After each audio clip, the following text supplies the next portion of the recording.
Good morning again. Good morning. You know, I was in private Christian schools for 15 years. A teacher and an administrator. I was actually the principal in 3 of the 8 schools that I worked in. That's a large part of the message. Let all things be done decently and in order. 1 Corinthians 14:40. That was the theme I set forth for the faculty of a private Christian school where I was the principal. It was for the year as we ventured into that new school year. I want to give you a flavor of how I tried to lead in the school. This is the little yearbook we had. There was a little portion of it, a page, that had the principal's perspective and a day in the life of our principal, which showed a little black fella putting a pie in my face. But I wanted to read to you from the principal's perspective, which was my perspective. The number one objective in Christian education must be to point young people to Christ. Without Christ, the best worldly education is ultimately useless. I believe the second most important goal in Christian education is to develop discipline in our students. Without discipline, no real learning can take place. That's right. The third objective I see for Christian education is to provide a good academic curriculum. That begins with sound Bible instruction. I generally met with every single family that would be enrolling in the school. I let them know this. And I'll never forget one man who withdrew his daughter after a couple of weeks, and the little girl, wasn't little, she was a 9th grader, I think, but she was doing fine. And he came back in, and he had a talk with me. He said he was going to take her out because he didn't really realize I was serious about that. And he didn't like that approach. So he removed her. I felt bad for her. I really did, because she was doing well. But our theme at one time, one of those years, was let all things be done decently and in order. To allow classroom disruptions to continue robbed students of learning and was very disconcerting to the teachers.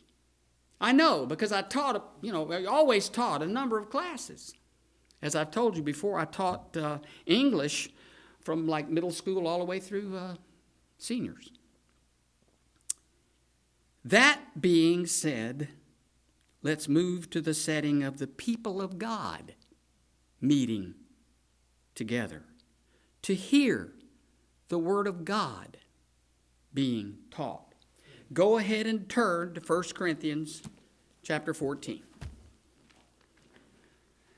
Now again, I'm reading out of the New King James Version, and I'm going to try, there are just a few words that might be problematic, but even then I don't think they will be.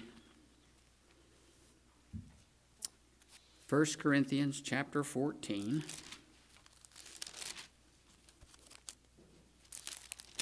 May I provide a setting for us. In verse 23, 6, whenever you come together. The King James Version, I believe, has when you come together. And I believe we see why they have come together, for the most part, in verse 31. That all may learn and all may be encouraged. I think the King James has comforted. I say for the most part, when they come together, they meet to learn and to be comforted. I say for the most part because earlier in verse 3 of chapter 14, it speaks of edification and encouragement and comfort. So we see three things there.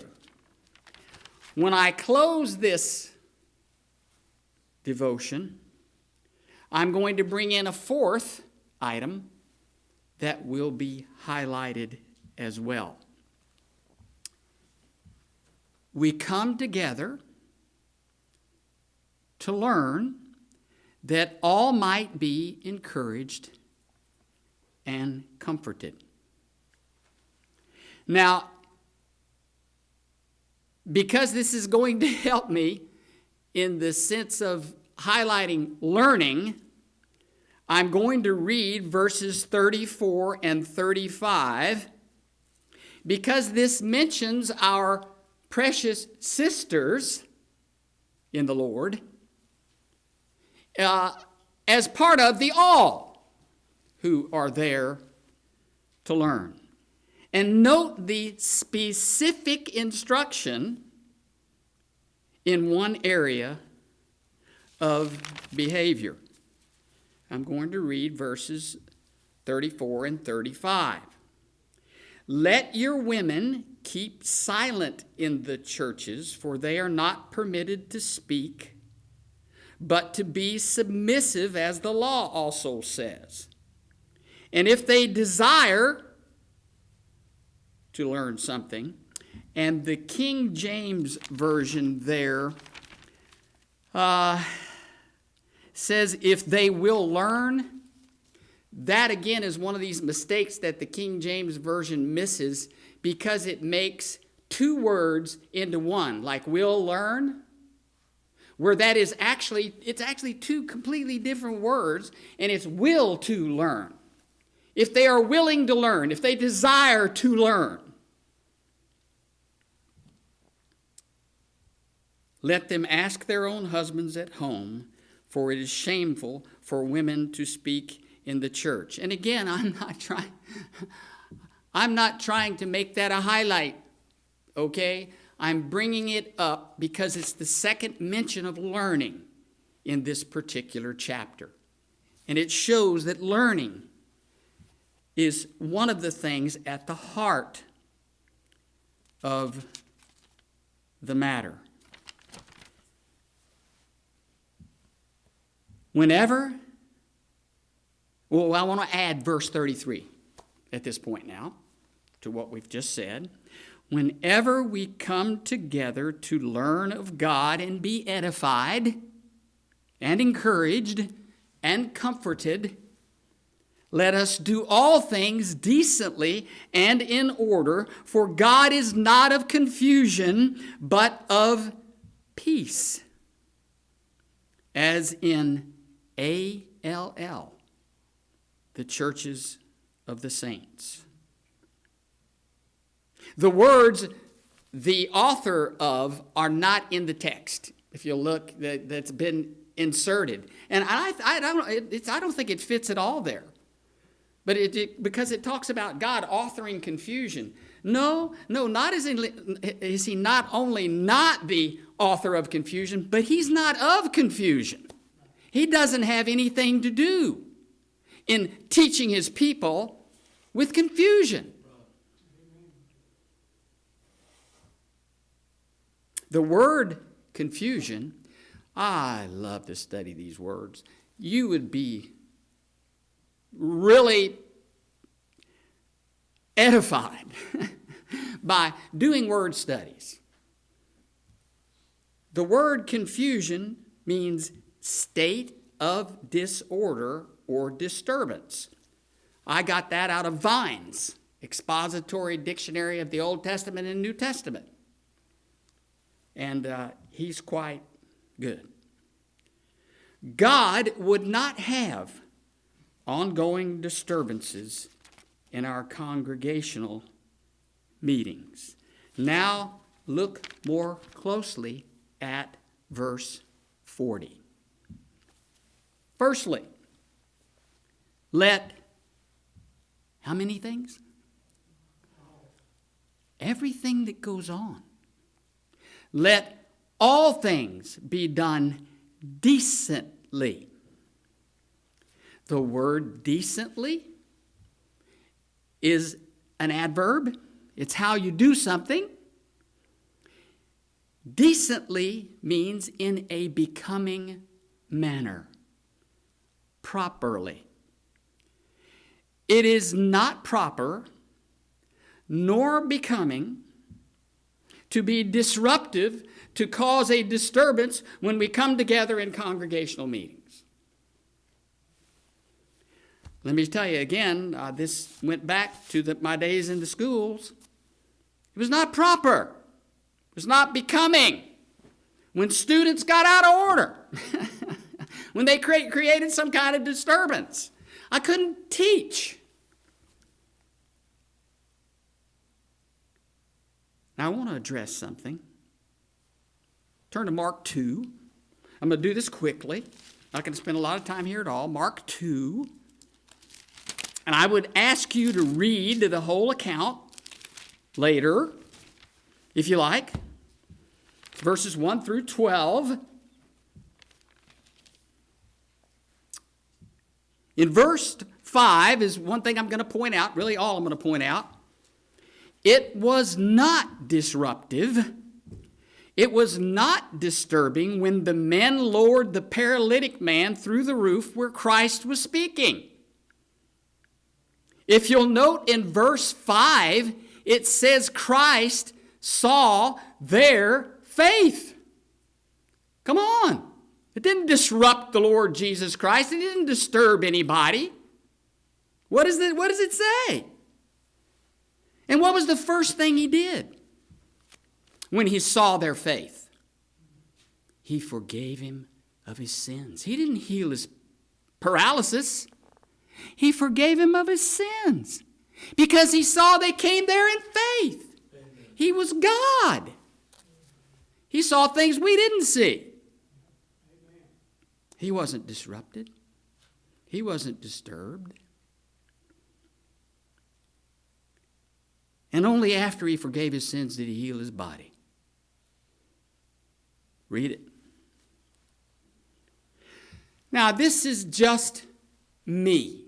I'm going to relate to you me. I'm not relating to you, Gene. I'm not relating to you, any other preacher. I'm relating to you, me. In the pulpit.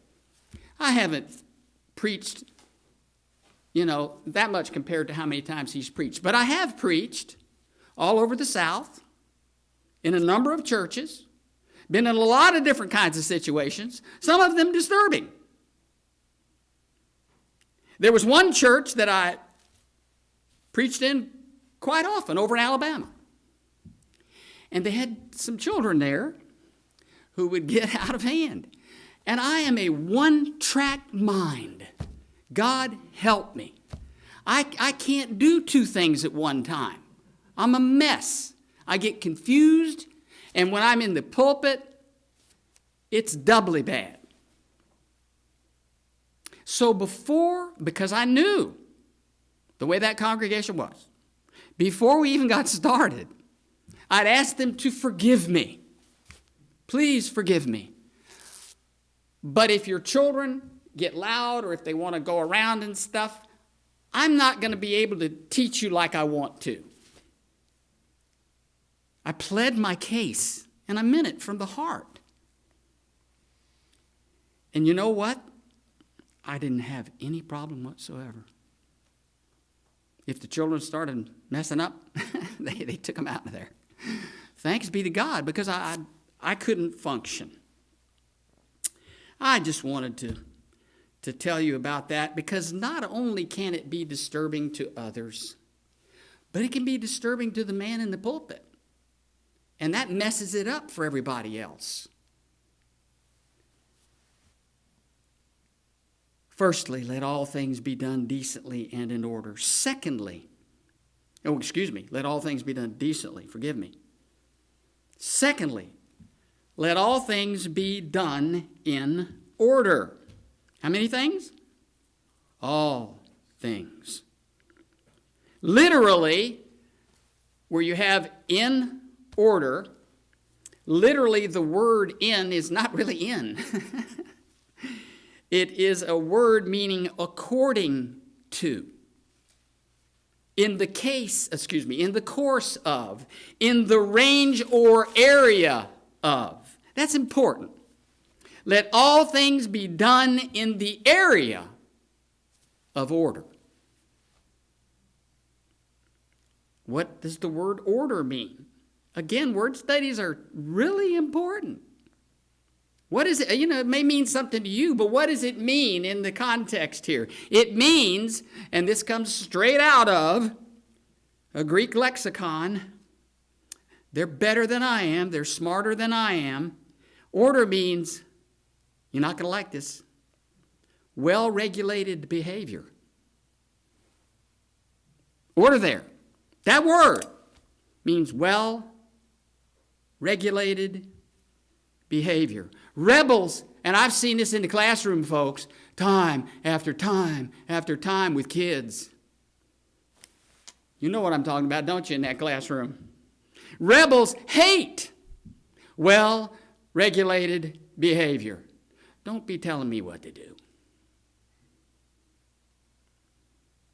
Whenever we come together to learn of God and be comforted by what we learn, let all things be done properly, in a becoming manner, and in the area of well-regulated behavior. Now, Paul realized that certain people would oppose that. Look at verses 37 and 38. He knew. Now, I got to get back there over to 1 Corinthians. Forgive me, because I had gone somewhere else.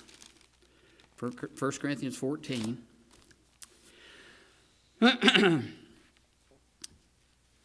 In verses 37 and 38, if anyone thinks himself to be a prophet or spiritual, let him acknowledge that the things which I write to you are the commandments of the Lord. But if anyone is ignorant, let him be ignorant. Another rendition of that, if anyone be ignorant, let him be ignorant. If anyone does not recognize this, he is not recognized. That's a little more pointed, isn't it? Yeah. This is apostolic authority. We don't have any apostles today. When you go by a church and you see apostle so-and-so on there on the billboard, don't be going there. There are no apostles today with that kind of authority, with the powers that the apostles had. You see anybody out there like that? I don't. Back to verse 37.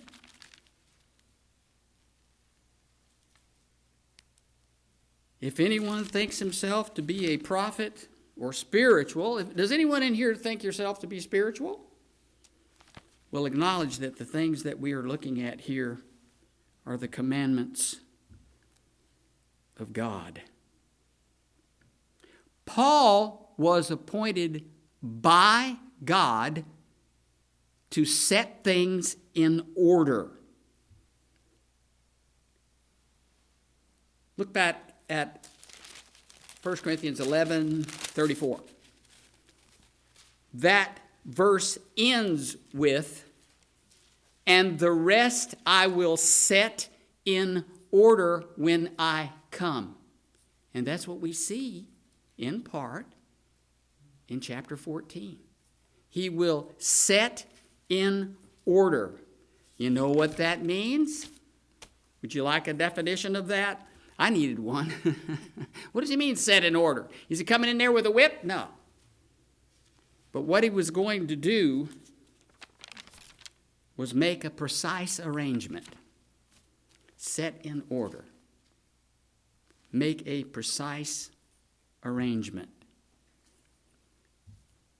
What was that arrangement? If we could wrap it up. Let all things be done decently and in order. Let all things be done properly, in a becoming manner, and in the area of well-regulated behavior. Paul went on to assign, now this is for you and me, Paul went on to assign Titus to set in order the things at Crete. Read the letter to Titus. It's brief. And you'll see those things, if you keep in mind that the whole letter starts with, set these things in order. And then you see him going about doing that as you read that letter. See what he had to set right and to correct. That's what Paul sent him there to do. And this is what we must do today in our congregations by teaching what the Apostle Paul instructed. Let all things be done properly in a becoming manner. Let all things be done in the area of well-regulated behavior. I'm closing.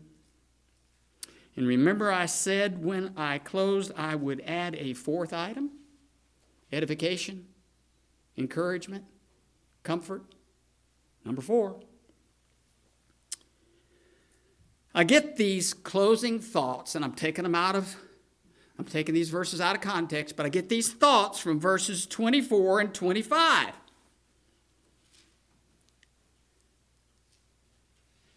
May I provide another setting for you from the thoughts I get there. I pray as the unbelieving person, the unbelieving person, the unbeliever, or unlearned, uninformed person might be among us, they might see our manner of doing things is becoming and proper, and that our behavior is well regulated, so that we are not of confusion but of peace. And therefore, they will worship God and report that God is truly in us.